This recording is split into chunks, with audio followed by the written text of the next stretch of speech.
అందరికీ వందనాలండి. దేవుడు మన కొరకు సిద్ధపరిచిన వాక్యమును చదువుకుందాం. నీకు సమృద్ధిగా మేలు కలుగజేయును.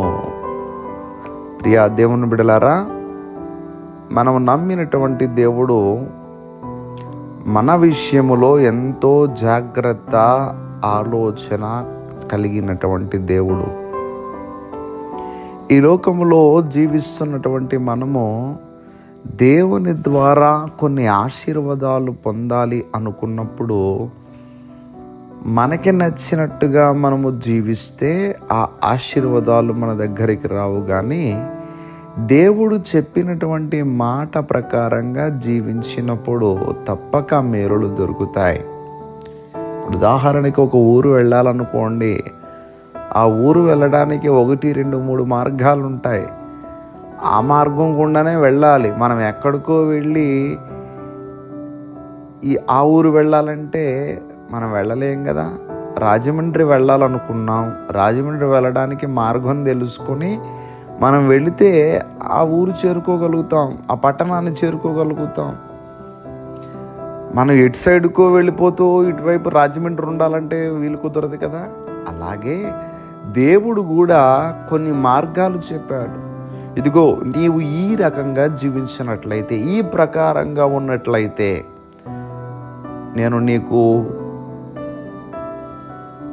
నిన్ను దీవిస్తాను, నీకు సమృద్ధిగా మేలు కలుగజేస్తాను అని దేవుడు మాట్లాడుతున్నారు.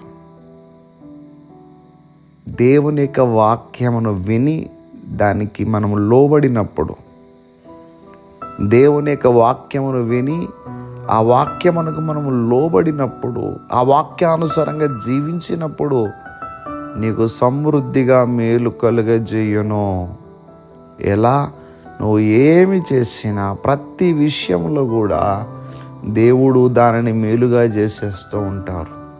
నీ చేతి పనిని, నీ కలిగినటువంటి పశువులను, నువ్వు చేస్తున్నటువంటి వ్యవసాయమును, లేదా నువ్వు చేస్తున్న ఉద్యోగములోను దేవుడు నీకు మేలు కలుగజేస్తారు. అందుకనే దేవుని యొక్క వాక్యములో యెహోవా ధర్మశాస్త్రమందు ఆనందించు దివారాత్రములు దానిని ధ్యానించువాడు ధన్యుడు. అతడు నీటి కాలవల యోర నాటబడినదై ఆకు వాడక తన కాలమందు ఫలమిచ్చు చెట్టు వలె నుండును. అంటే ఎవరైతే దేవుని యొక్క మాటల ప్రకారంగా జీవిస్తారో అట్టివారు ఆ కాలువ ప్రక్కన ఉన్నటువంటి చెట్టును పోలి, మొన్న ఎప్పుడో మనం మాట్లాడుకున్న వాక్యం ద్వారా ఇదే మాట వచ్చింది అనుకుంటా, అట్టి రీతిగా వాళ్ళు ఫలిస్తారు, ఆ ఫలభరితమైనటువంటి జీవితం చూస్తారు. ఈరోజు దేవుడు మనతో మాట్లాడుతున్నారు.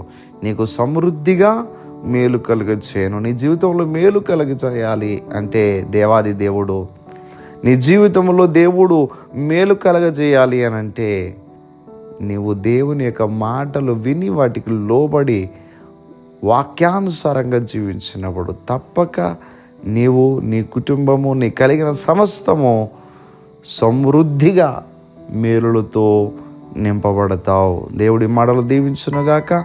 దయచేసి ప్రార్థన చేసుకుందాం.